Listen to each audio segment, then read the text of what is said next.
Quand et comment lever le confinement en sécurité? Les dirigeants du monde entier se sont posé cette question ces derniers mois. Dubaï, de son côté, a levé ses mesures les plus strictes au bout d'un mois. L'Émirat affiche aujourd'hui l'une des proportions de tests par habitant les plus élevées à l'échelle mondiale. Et malgré les inquiétudes quant au respect de la vie privée, il a lancé très tôt une application de traçage des cas de Covid-19.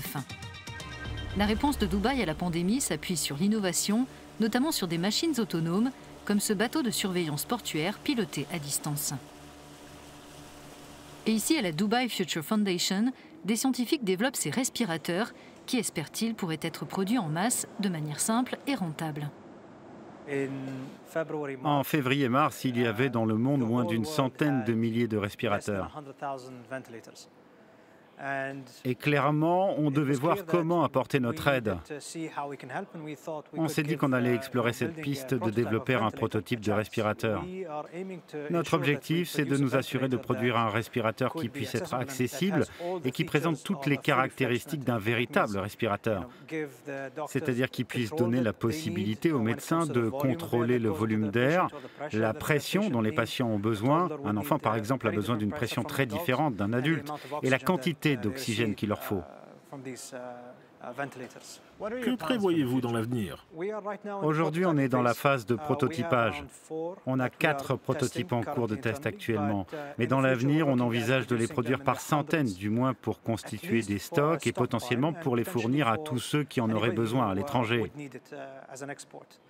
Mais cette étape viendra après la vérification et la mise aux normes. Ces appareils seront contrôlés par des tiers. Dès le début du confinement, Dubaï a aussi déployé des drones de désinfection pour lutter contre le virus dans les espaces publics. On a reçu un appel de la municipalité de Dubaï qui voulait utiliser notre drone destiné à l'agriculture pour des opérations de désinfection. Donc on a répondu présent, on avait ces drones en stock. Ils permettent de s'assurer que le liquide soit bien propagé partout avec le flux d'air que les hélices génèrent. Parce qu'elles sont conçues pour répandre des liquides et on peut contrôler la quantité de liquide qui sort des buses. Avec une réserve pleine et une batterie totalement chargée, le drone peut voler entre 10 et 15 minutes et il peut couvrir, si je me rappelle bien, un demi-hectare à l'heure. Cette entreprise des Émirats, elle, a développé un sas qui peut instantanément prendre la température de la personne qui l'emprunte, détecter si elle porte un masque et l'envelopper d'une brume désinfectante pulvérisée par ultrasons.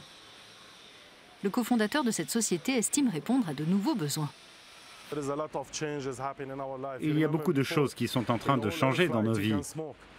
Vous vous souvenez, avant, dans les avions, on pouvait fumer, c'était la norme. Maintenant, c'est fini, c'est interdit. C'est la même chose avec ce qui se passe aujourd'hui. La nouvelle norme, vous verrez ça dans 2 ou 3 mois, ce sera que si on ne prend pas la température à l'entrée d'un bâtiment ou d'une organisation, eh bien, il y aura des soucis.